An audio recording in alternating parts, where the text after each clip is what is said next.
blues, it happens every night. And I ain't never met a riverboat dealer that could ever be a friend of mine. I have not. Summer heat never treats me kind, it leaves trouble on my mind. So I'm bidding farewell, putting in my notice, and I'll see you at another time. This highway does not know my name, and I don't care. No, I don't care. Heading my way for another place, and I got 3 good tires and a spare. Right to the hook, right here. Just a white line gypsy getting out of Mississippi with just enough gas to get there. Low budget live. Not so live. We're not live right now. This is not live. But welcome to the Low Budget Live Bar and Bunker. That is the same song that we start with every week, and that is a song that I wrote that is very near and dear to my heart, called Biloxi Blues. Some of you in the comments sometimes are like, please change the song. And we might one day. I got a lot of songs. We might change it up. But Biloxi Blues has kind of just become the Low Budget Live thing. It's a Low Budget Live thing. So that's a song written and recorded by me. If you are new to the Low Budget Live Not So Live podcast, and if you are new to the family, you are now a low lifer. Like it or not, whether you enjoy this fine program or not, you are now a low lifer. So congratulations, because that's what we call the listeners of the Low Budget Live and Low Budget Live Not So Live podcast. Thank y'all for stopping in. This is the podcast for August 3rd, 2020. And you heard that correctly. August. Whew, we're in August now. It is, it's the year that won't quit, man. It's the year that won't quit. And I was actually talking to a friend of mine earlier this week, good friend of mine. And I said, I feel like we all have this, I don't know, like inside of all of us, we have like this internal clock, I feel like, with this, when a year's bad or things are going wrong, that like that next year's going to be, you know, when it clicks over.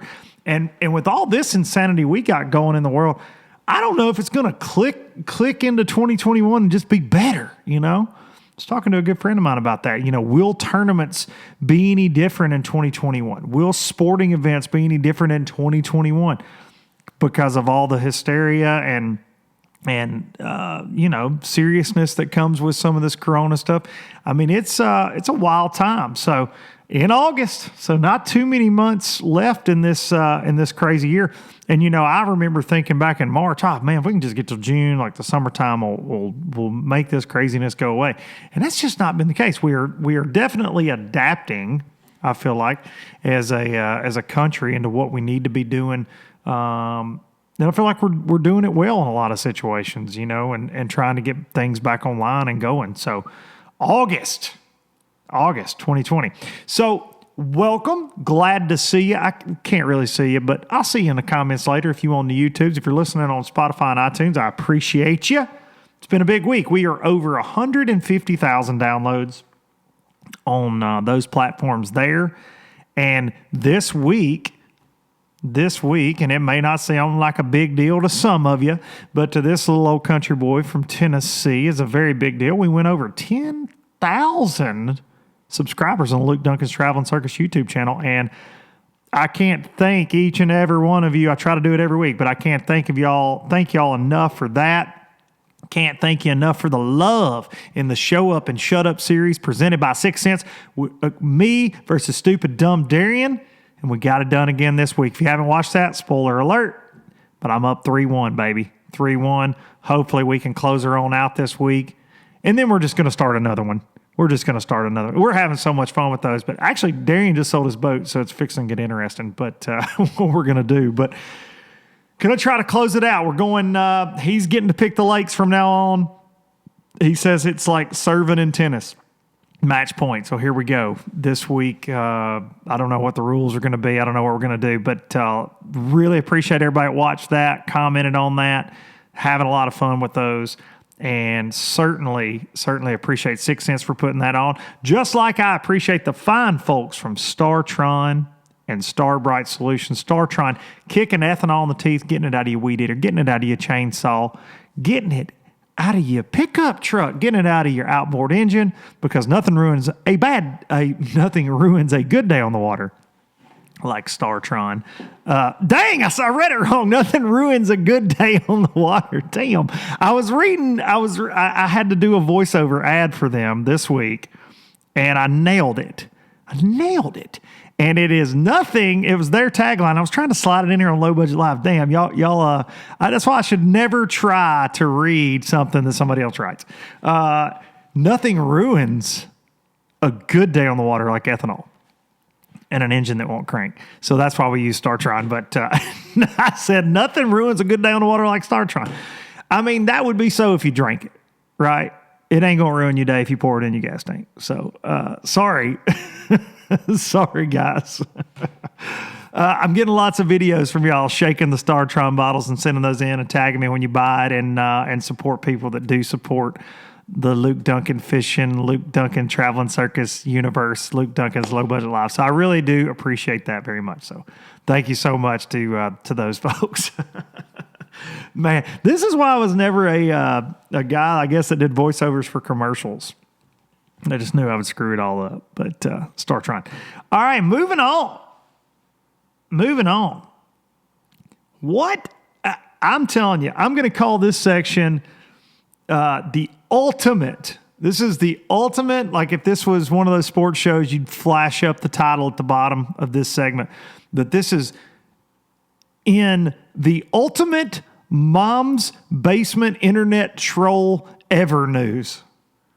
I don't know if y'all saw this or not, but Garmin International, not just Garmin makers of Live Scope and other fine products, but Garmin International had all their software stuff from their like fitness apps and active captain apps that you work through to update your electronics and things.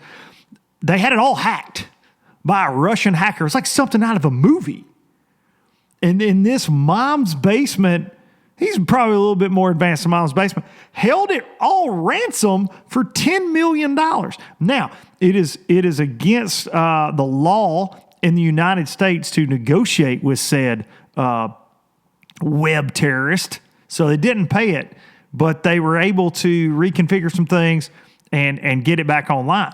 Garmin is a multi-billion-dollar company, huge company. And this goes on. These internet pirates do this a lot from what I've read, but it affected us this week. Garmin is crazy. I talked to a couple of people there, had to deal with that, and holy cow, man. Something y'all may not have heard about. If you weren't paying attention to that, you missed it. But yeah, that affected even our little fishing world. But in Garmin, they were able to get through it, but it was a hairy few days there. But holy crap. I mean, you gotta be, that's like something out of that's like something out of a James Bond movie or something. And me and the Triple Threat, we've been watching a lot of 90 Day Fiance. I'm going somewhere with this, people. And I don't know if y'all watch 90 Day Fiance, but it's where these people fall in love with people from all over the world. They meet them on the internet, and then they get them a visa to come here, and they only got 90 days to get married, or the person has to go back. But there's a lot of Russians on that show. These dudes pick out these Russian chicks, and they're always like, all the Russian women are just like, I love America. So good to be here. And they never smile or anything. So that's all I've thought about through the Russian attack on Garmin was 90 Day Fiance. And there's probably just some old dude that's just mad that some sugar mom over here in the United States didn't scoop him up and bring him over here. So he hates us because he ain't us, Did you ever on a bass fishing-ish podcast think that you would hear a 90 Day Fiancé reference? I don't care. It is the ultimate in trash, amazing reality television. And we've been hooked on it. Watched all 5 seasons lately. There's nothing else to do, ladies and gentlemen. 90 Day Fiancé, if you haven't watched it, prepare to have your mind blown by some of the craziest people you've ever witnessed. But a lot of dudes get Russian brides. And if the triple threat ever leaves me, you heard it here first, I'm probably going to do that. I mean, dude, you show up, you bring say you go over there and like get you a lady from Thailand. She sees a bass boat. Dude, you could tell her it's a cruise ship. She ain't even going to know the difference. She's over there working, living in her little village. You roll up over there with a bass boat, game over. She'll love you forever, man. These American women don't even know how good they got it.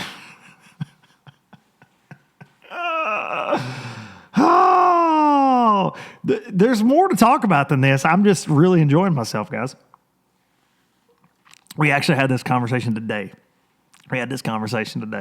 And the triple threat decided she is going to the Dominican Republic to replace me, and I'm either going Russia or I'm going, just somewhere where somebody's going to be loyal, and appreciate you.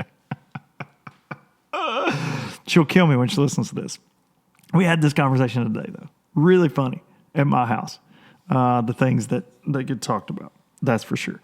So, anyways, enough about that. I'm sure there'll be 57 comments. We came here to hear about bass fishing, not TLC reality TV program. Well, you know what? You got both today. And you're welcome. Lord, have mercy. Moving on. Man, huge week in bass fishing. Lots going on. And we're fixing to hit a kind of a break. I think MLFLW fishes again here pretty quick, but Bassmasters fixing to be on a break. Of course, BPTs, whoosh, they're done. But Mississippi River, keep on shining on me. MLFLW Super Tournament, 419,000 boats. Stoddard and La Crosse, Wisconsin. I actually think it was 201 boats to be exact. Had a few guys not show up this week. And the legend, Mississippi River legend, Tom Monsoor won it. Legend. I don't know if there's ever been a local dominate in tournaments on their home body of water in the country like Tom has up there. I mean, you got guys in different pockets, and there's always the guy, man, he's been the guy for so long up there. When we were up there in 2000 and whatever, 17, 16, I talked about that last week, he didn't win. He didn't win up there. He actually won the Potomac that year when we went to the Potomac. But dude is just like making his own swim jigs. And he's really super dialed into what's going on there. And it was a super tough event, but I was glad to see it. And I think even Jacob Wheeler, who I think has gills at this point, I'm not sure what's going on there. He probably has to drink G-Juice to replace his slime coat and probably sleeps in a live well. Like, I don't know. I figured he was going to win it. I think everybody else did too. The guy just needs to, it's like I said about Jordan Lee, like, just quit. Just quit now. So crazy, but I thought it was cool on stage. I got to watch a little bit of the weigh-in, and Jacob, kind of bowed down to Tom when he came up on stage. Really cool, because Tom he's a super well-respected dude up there in those parts and on tour. But, there was a couple cool stories that came out of that event. Zach Burge, I thought was going to make a run at it. Came up a little short. Burge made the top 10. Saw several BPT guys in the top 10 this time. David Walker, Cody Meyer, my buddy Cody, and, of course, Jacob Wheeler. Tyler Stewart had a big event up there, and it was interesting to see who did well. There were a lot of BPT guys that cut checks, which, Is what it is. Does that keep FLW guys from getting checks? Yes. It's still controversial. I've talked to some FLW people, FLW friends of mine that are not happy. It's going to be really interesting to see what happens if those guys go back and fish that again next year, talking about the FLW faithful, if all of them show back up, because the BPT guys are going to be allowed in again next year. I don't know how many BPT guys actually fish it. You know, you still had some, a lot of the biggest names didn't show up because of sponsor obligations, or as I like to call it, vacation. Or as I like to call it, just nothing. They weren't doing anything, just not there. And then Brian Thrift didn't show up this week, which I'm not sure what's going on with that, because Brian will fish for a bass in a mud puddle or on the Great Lakes or wherever. He doesn't care, but he wasn't there. So I don't know what was going on with Thrifty this week, but I noticed he was not in the field. But all in all, some pretty cool storylines. The coolest one, other than Tom winning, coolest one to me, and Wheeler, of course, just dominating the sport. The coolest story, Cody Meyer, love Cody. Cody's super, super good dude. And Cody caught him pretty good the first day. Second day, hits something, a rock pile. There's plenty, we talked about this last week, plenty of stuff to hit on the Mississippi River. Plenty of stuff to hit. Hits something, destroys his lower unit. Prop shaft, prop, whole nine. Gets in the boat with Justin Lucas, who just won up at Sturgeon Bay, BPT. Justin puts him in the boat, puts his fish in the boat. FLW has a rule, and I believe Bass has the same rule, that if the other angler that picks you up allows you to fish, you can. So Cody has two fish when he gets in with, the way I understand it, has two fish when he gets in with Lucas. And before the end of the day, catches a couple, has 4 for like 9. And he made a video, hey, I'm going to end up getting a check because of this, thanks to Justin Lucas. He ends up making the cut, not just getting a check, making the top 50 cut, then gets his motor fixed, then catches them on day 4, makes the freaking top 10, and ends up doing really well in the event.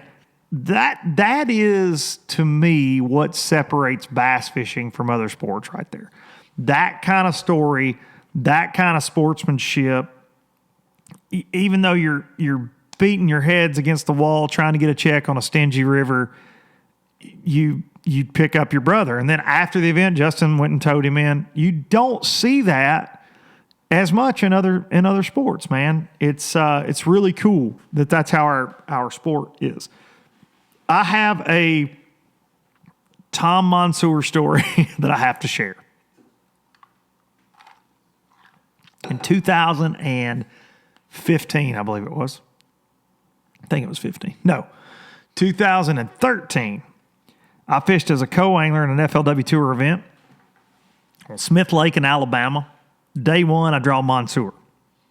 Back when they had co-anglers. Back before I qualified to fish as a pro over there in 2016 when I did all that. But anyways, I fished with Tom. Tom's got 4 rods on the deck. They all got the same jig on them. Smith in March. Okay. Looks like this is what we're going to be doing today. He didn't have a good day at all. He lost fish, missed fish, and he told me straight up that morning, we're sitting there, we're idling around, he goes, you'll get a limit, no problem. It's like, my co-angler buddy's been kicking my butt in practice. You're going to catch him. Going to be a fun day. And, you know, we all know how that goes. So it didn't go well for him, and I ended up catching a spot almost 4 pounds and another one. I think I had two fish, but it put me in decent shape because it was pretty tough. And it's getting later in the day, and they had been somewhere else, and I forget where that was. But anyways, Tom's like, we got to go, okay? And of course, my phone's up all day long. Can't be on your phone. My phone's up. We go running into weigh-in, and we pull in. He tosses me the keys. I go get the truck. And as I'm backing down, I'm looking, and I'm like, wait a second. What time is it? We were doing it at 3:30, whatever. His GPS clocks were on Eastern time, and we came in an hour early. an hour early. And when I backed the trailer down, and of course we've already checked in, and I said, dude, it's only 2:30. He's like, what? I said, dude, we got an hour left to fish, man. And it was kind of cold. They were biting in the afternoon. He's like, are you kidding me? So he goes and asks Bill, can we go back? Of course you can't. Once you're in, you're in. But that's my Tom Monsoor story. I fished with Tom one time. That was the experience. Fishing with Tom. That and Tom always took his lab, his yellow lab, with him everywhere, and the damn thing would bark like the entire time he was running anywhere, and you could always tell when he was close. And I felt really sorry for some marshals and co-owners. I'm a dog lover, dog nut, but listen to that dog barking here all day long. Whoo Lord. Super happy for Tom, though, that he got it done up there on the Mississippi, his home waters. Got to win him $100K up there. That's pretty dang cool. MLFLW also had a Toyota Series event this week on my home lake, which I'm embarrassed to say it's my home lake anymore because it sucks so bad. But Wheeler Lake and Kip Carter from Georgia brought a tunnel hull aluminum boat and kicked them boys' butts. And it was cool to see how he broke it down because it's been fishing really tough. And he actually put up some really good weight, like 13 the first day, 13 the second day, and then 15 the last day. But what was astonishing to me is in this division, same division that they went to Eufaula for their first tournament down there, and that Josh Strassner, who's having a heck of a year, won that one. And they only had 85 boats in that one, right? And that was the first one in the Southeastern Division. At Wheeler, they had 61 boats. The first day, Big Bass paid $57. It only paid like 15 or 16 places overall, and like 16th place and 15th place and 14th place, you didn't even get your entry fee back. I just think that was a bad move, splitting up those Toyotas, Costas, Everstarts, whatever you want to call them. They split them up into more divisions, and I think it's real clear that it hurt for sure, because in the other divisions they haven't been full either so far. So, but that's the overwhelming theme for that one. I wanted to fish the thing, but man, that ain't worth throwing you $1,700. And if you got to finish like fifth or better to win any money whatsoever, that's piss poor. So, yeah, but shout out to Kip for that. And, the other overwhelming theme from that event for me was how pitiful Wheeler Lake is overall. It's in bad shape. The state of Alabama, in my opinion, needs to do something about it. It used to be one of the most heralded lakes in the country. It's in between Gunnersville and, of course, Wilson and Pickwick. And it does have big bass. It does have a lot of bass still. The smallmouth fishing has started really coming back in the last few years, but there are no largemouth in any numbers anymore. And something killed all the grass. But for the last 10 years, it's really been on a slow decline. And this summer in particular has been absolutely one of the worst ones, weight-wise, in tournaments I can ever remember. And there needs to be some kind of restocking program. Something needs to happen to Wheeler Lake. It's really sad to see, but like I said, Kip really put together a cool game plan and was able to pull it off. Won him $20,000 for it, and off to the races. There you go. And last but not least this week, no guest this week, by the way. I just wanted to send it. Just send it myself this week one more time. And here's why. This is why I'm not having any guests. These guys have fished their freaking tails off for 2 weeks, especially the Bassmaster guys. Then you had the MLFLW Super Tournament. Those guys have fished their brains out all week. Next week, I'm going to have guests back on and hopefully get Brandon Polinick on and Chris Johnson and maybe do a super show. I don't know. But I want to just do another one. I didn't want to bother anybody. As I record this on a Sunday afternoon, the Elite Series just wrapped at Champlain. Huge congrats to Brandon Polinick and Seth Fighter and David Mullins and Kobe Krieger and Brock Mosley for making another top 10, Corey Johnston, Jamie Hartman for fishing a hell of a tournament this week. But huge congrats to Brandon Polinick for putting on a show. They all put on a show today. Mullins got some bad breaks. Seth fished his guts out all week and they just got beat. Brandon had a phenomenal day, and it was just his day. You could see it unravel. And I was texting with Ron Moore, big Ron, and texting with Zona a little bit. And you could just see and you could just feel it happening. And the coverage was truly to me, as far as drama and how tight it was in the standings, was some of the best coverage that I've seen. And in my opinion, will go down as one of the coolest Bassmasters ever. If you missed it on ESPN2, you missed it. You missed it. Because I was glued to it today. Couldn't stop watching it. But of course, I consider Brandon a dear friend. I consider Seth Fighter a friend. David Mullins a friend. Kobe Krieger is a friend. Goes way back. And all these guys, your heart pours out for them because, I want Seth to desperately hoist his first full field Elite Series trophy and the big check. Kobe Krieger is a veteran who has kicked butt and took names for way, way, way, way too many years to not have an Elite Series trophy. And it was so fun getting to see him on live the last couple days, especially yesterday. He really got to showcase who Kobe is yesterday. It was awesome, but awesome footage of Kobe. And then David Mullins is a guy who I've known for a long time. He's a Tennessee boy. You get what you see with David. He is an absolute talent as an angler and just has never hit that break. And I really thought, and I texted with him last night, I really thought this was his tournament because with the weather, the way it was shaping up and everything, I really thought that David would get it done today. And David had the opportunities. He lost some freaking big ones today, which happens when you're throwing a crankbait with smallmouth. But he fished a great event. Awesome on camera. But in the end, Brandon has this huge school of better than average Champlain smallmouth, and that is key. I fished there several times, and there's a lot of 3-pounders in that place. There's a lot of 3.5-pounders, but it's that 3.5 to 3 3/4, and Lord help you if you can get some 4-pounders. It takes that to win there, and there's not a big difference in that.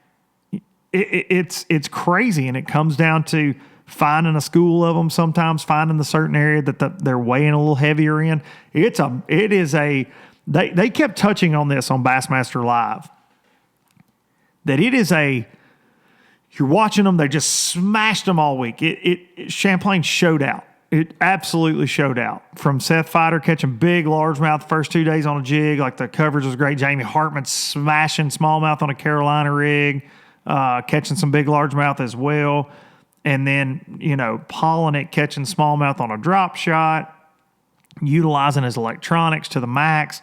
Really cool stuff. And then today, Seth switching it up, throwing a crankbait. Mullins throwing a crankbait. Kobe Krieger throwing a spook, catching 2 at a time today, losing a big one like that. But so many different techniques played. So many different techniques. But it showcased what a great fishery Champlain is. It is a terrible tournament lake if you're in the tournament. It's a fun one to watch. If you were there, there's no place on earth. St. Clair can be like this too. Those northern fisheries, as a rule, can be this way because it's really hard to make up ground. If you got 16 the first day, you bury yourself because it's so hard to catch that 20-pound bag to jump you up in the standings. So hard to cull those 3.5-pounders. And my rookie year on the FLW Tour in 2016, I had like 15 pounds the first day, caught truly 100 bass, sight fishing smallmouth, a blast. First time I'd ever been there, and it's a super intimidating lake. It's huge. But me and my co-angler, but we smashed them. And I'm weighing every one of them. I got like 15 pounds. Come into the weigh, and I'm like 100th or whatever, 85th, 90th. I don't remember. But I remember having we're laughing and high-fiving and what fishing's all about, and then you get to the weigh-in and then you're just pissed. I'm just like you zeroed. And catching 15 pounds there is almost a gimme a lot of the times. And I was so mad. And I remember calling my wife that night, and she's just like, what is your deal? You caught them really, and I'm like, no, I didn't. No, I didn't. And truly, 16 pounds, 16 and a half, that's the check cut that year. 17 made the top 20 cut. So the difference is that half-pound average on those fish. And it's so hard to do. And she's like, well, you're basically in a 50-way tie for the check, and it is. It's that close. So it is such a frustrating place. So for the guys that didn't make the cut there, it's not that they didn't catch them. They all caught them. It's a matter of getting dialed in, getting fortunate, getting fortunate on this little bit heavier fish, but such a fun event. And truly, like I say, I think could go down as one of the coolest Bassmasters, especially with the storyline. Palaniuk, he made the absolute 1,000,000,000% right decision. I feel like you could not have him and Swindle both, the timing of them going back to bass. He had a top 10 at the St. Johns River. Now he's got a win. He had a top 10 last week at the St. Lawrence River. He's catching them. And for him, and he said it on stage, that moment, that trophy, that not knowing what everybody else has got, that gut feeling that you're really doing well for 5 big ones, and that's what he missed. So he, without a doubt, made the right decision. And now you look at everything going on the other side, and they're fishing FLWs, and it's just a kludged up mess, and they made the right move. There's going to be some other guys make that same move next year. Without a doubt. Without a doubt. There's going to be some guys, because the contracts are null and void. I was told that this week for BPT. If you're Swindle and Palaniuk, do you try to go and get your money back? That $25,000 a year thing's gone now. So you're going to see some guys moving and shaking. I really believe that. But I think for Brandon personally, and this is what he talked about when he came on the podcast originally, about his decision, that's what it was about for him. It was about those moments. It was about getting back to he's a Bassmaster dude through and through, and it was really cool to see him hoist a trophy. He's got several wins now, and anybody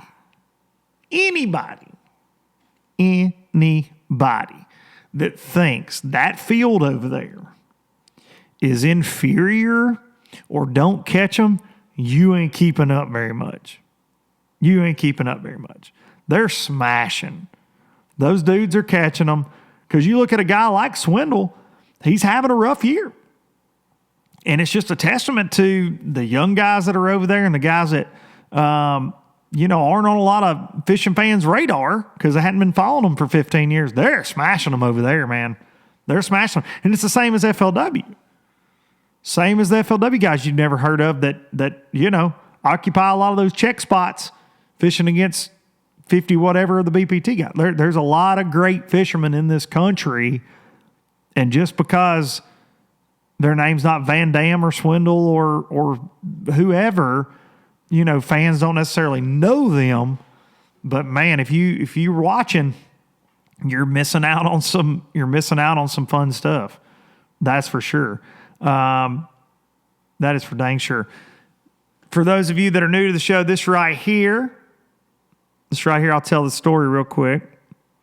Because it's been a little while since I got this, but this little butterfly right here is very important to me. I have people comment every now and then wanting to know what it is, and I can tell that they're new to the program. This butterfly, my mother passed away October 20th last year. Talk about her a lot, miss her a lot. And she loved butterflies. She raised butterflies at her house, her and my dad. And I've talked about that several times. But after she passed away, I got a package in the mail from a bee pollinic. And Brandon sent me this. With a very nice note. And it's something I'll always cherish. And it meant a lot to me, and it still does. And it always sits right here next to me on the Low Budget Live Bar and Grill. And that is a testament to, we can talk, you can talk wolves and sheep, you can talk MLF versus bass, but the greatest thing about this sport is, just like I said with the Justin Lucas, Cody Meyer incident, is most of the people are really freaking great people, and it is a family. It's a family divided at times, but it is a family at the core. And stuff like this right here, that's what makes guys like Brandon Polnick. It doesn't matter if he ever catches another smallmouth bass to me. Doesn't matter where he fishes. I'll always pull for that guy. Always. So, huge congrats to him and Tiff. We're going to try to get BP on here soon. I'm sure he'll do the podcast radio interview gamut this week, talking about his drop shot. He's talking about X-Zone lures. I'm not familiar with those. You can drop a comment below if you're watching on YouTube. If you've ever fished those little, I think he said the slammer or something, little X-Zone lures, little soft plastics. Never fished those. I thought it was all about the flat-nosed Berkeley Max Scent flatworm or whatever. That's the greatest bait of all time for smallmouth, apparently. But he was smacking them on that thing today. The X-Zone lures. So very cool. I'm sure it'll be on his YouTube channel. It'll be great. But I think that bass, I talked about, it was in limbo. There were anglers upset about going to New York. And I think once the dust settled, the guys that were pissing and moaning, not wanting to go, probably shut their mouths because they were two great events. They were well-needed events, I think, for the entire sport. I think that they were much-needed events for Bassmaster because they haven't got to fish a lot this year. But to be showcased on ESPN2 has been pretty freaking awesome, and I don't care which side of the fence you're on and anything. If you don't think that wasn't good for the sport of bass fishing, you're wrong, unless you're like a mad soccer fan, because bass fishing was on and there were some of those comments. But it was cool, man, and it's just easy. We're lazy as a society, but I love being able to just, in my dang, in my comfy clothes, get on the couch, pop up the big screen, and I got ESPN2 right there. Boom. That's fun. So it's been really cool. The guys did a great job.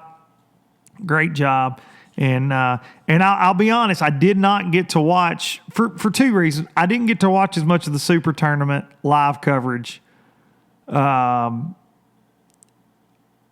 with Todd Hollowell and Travis and Marty Stone. I didn't get to watch as much of that. Marty, I only talk about BPT Angler Stone. I had a lot of people send me that. I don't know if that's the case or not. But I didn't get to watch as much of that event just because the ease of watching ESPN2. And they were catching the crap out of them, and the Mississippi River was stingy. And I don't really like that place. So I didn't pay as much attention to that. Oh, before I forget, a lot of you reached out to me about this. Got to scratch my nose. My nose is itching. Keith Poche. I meant to talk about this at the first. This is what happens when I don't write stuff down. ADD. Keith. A lot of y'all sent me this. A lot of people have had questions about this. I'll tell you what I think, which is what I think you want to know when you send me stuff. Keith Poche. He had like 13 pounds the first day at the Mississippi River, and he disappeared off the standings for day 2. He was disqualified. He was disqualified for kind of a bizarre, weird rule. I got a lot of opinions on this. Keith Poche, and I appreciate all of you that reached out. A lot of people reached out about this. And I hadn't heard it, honestly, until people started sending it to me on Instagram.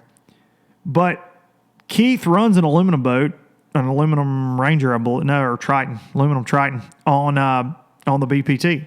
It's what he runs all the time. Well, he showed up at La Crosse with a smaller aluminum boat with a smaller engine, probably so he could get in and out of some areas that guys couldn't get into with big fiberglass boats. If I'm guessing, it was probably for an advantage. I think he said it wasn't. Okay, whatever. If you show up with a small boat with a 90 horse, you're probably trying to get into somewhere that, most people can't, I would think.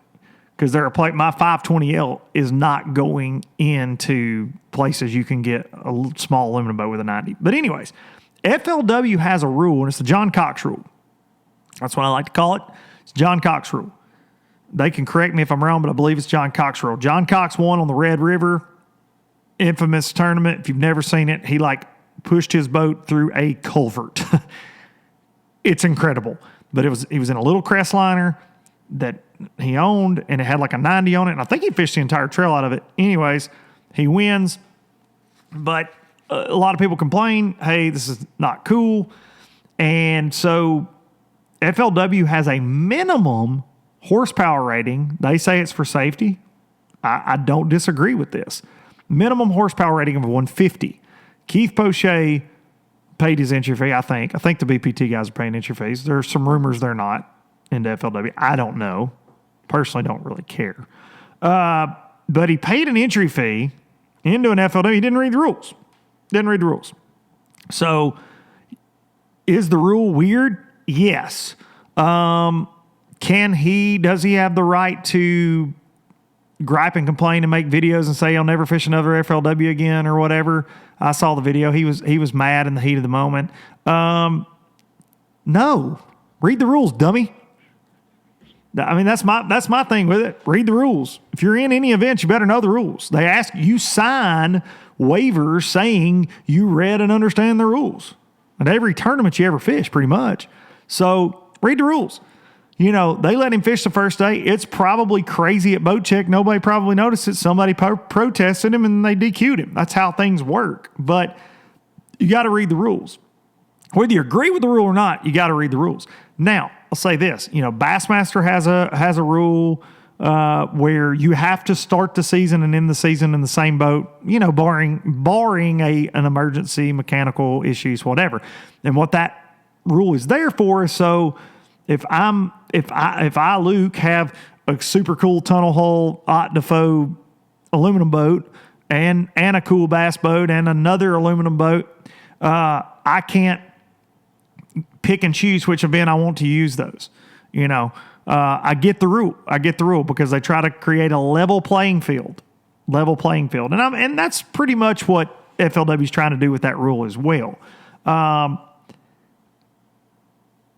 It's high risk, high reward to run a boat like that. And that's what I would say for Keith, running a boat with a 90, you're stuck to wherever you're going. You can't move around as much as a guy with a 250. But it is an unfair advantage if you've got access to an aluminum boat and another guy doesn't. Just like Kip Carter just won the Toyota Series out of a 15-year-old tunnel hull that he's had forever. And that's what he wanted. And it definitely helped him in his victory. Not everybody's got access to one of those. I think Bassmaster actually, I'm not sure what the rule is after Ott won a couple out of tunnel holes. I think they might have changed that. And rightfully so. I get it. Not everybody's got one.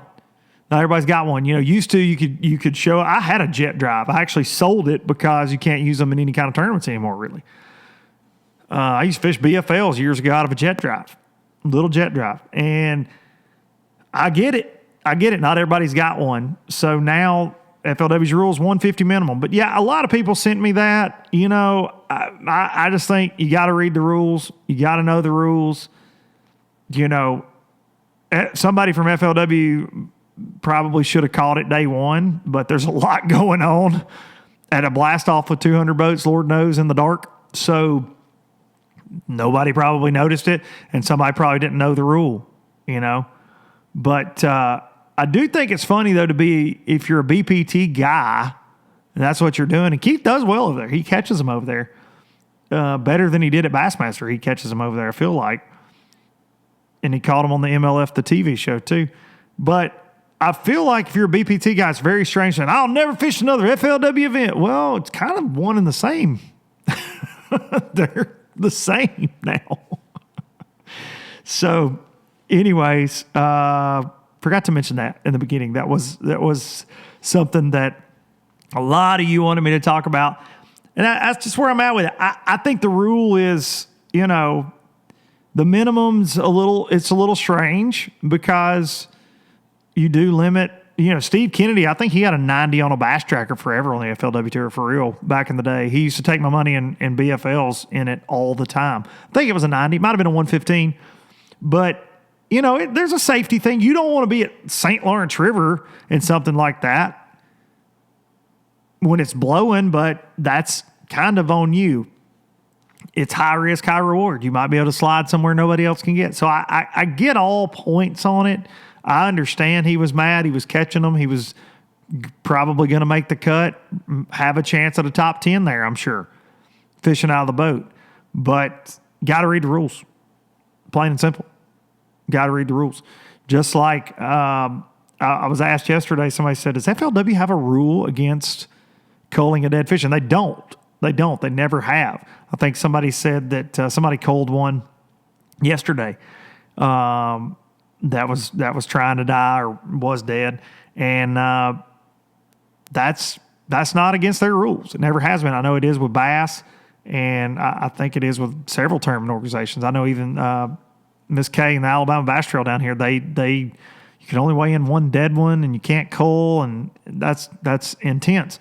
So it makes fish care, and nobody's out here trying to kill fish, and nobody wants to have to throw one back. But when you're in a pressure cooker situation, of course you're going to cull one if you can, and it's not against the rules. Now, is that ethical, unethical? Well, of course not. You don't want to throw a dead one. And now a lot of states have laws against it. So I don't know.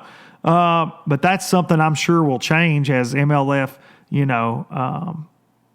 they're definitely I forget what the tagline is, something about the future or, enhancing the sport or whatever, and all the fish care stuff. I'm sure that one will get changed because it's came up a couple times recently. It came up at Chickamauga.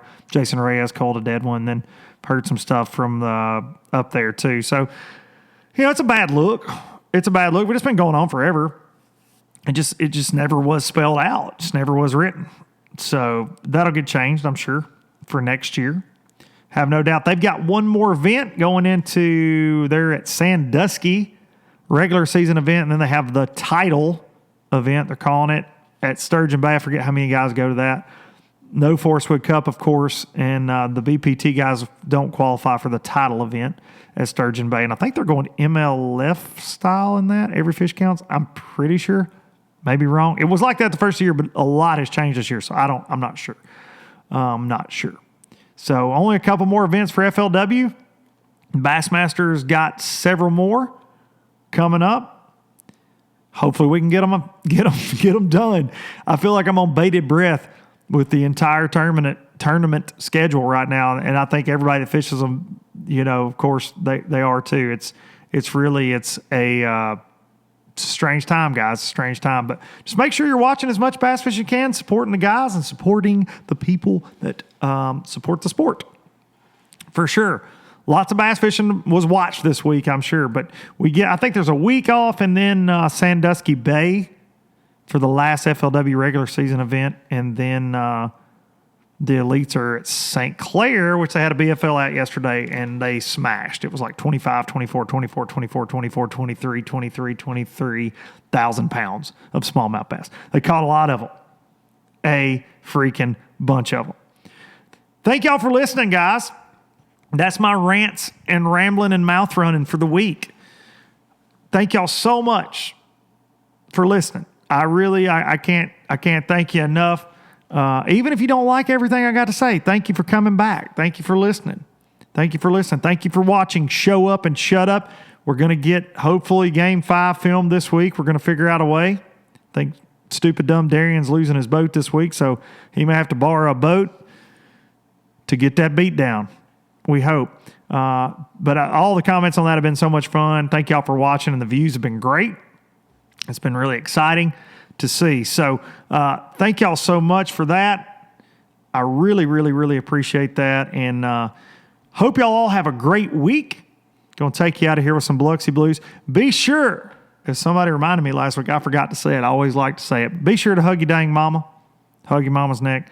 And until next time, here's some Biloxi Blues. See y'all next week. North, south, wherever the wind blows, I'm leaving those burdens at rest. This highway, it does not know my name, and I don't care, no, I don't care. Heading my way for another place, and I got 3 good tires and a spare.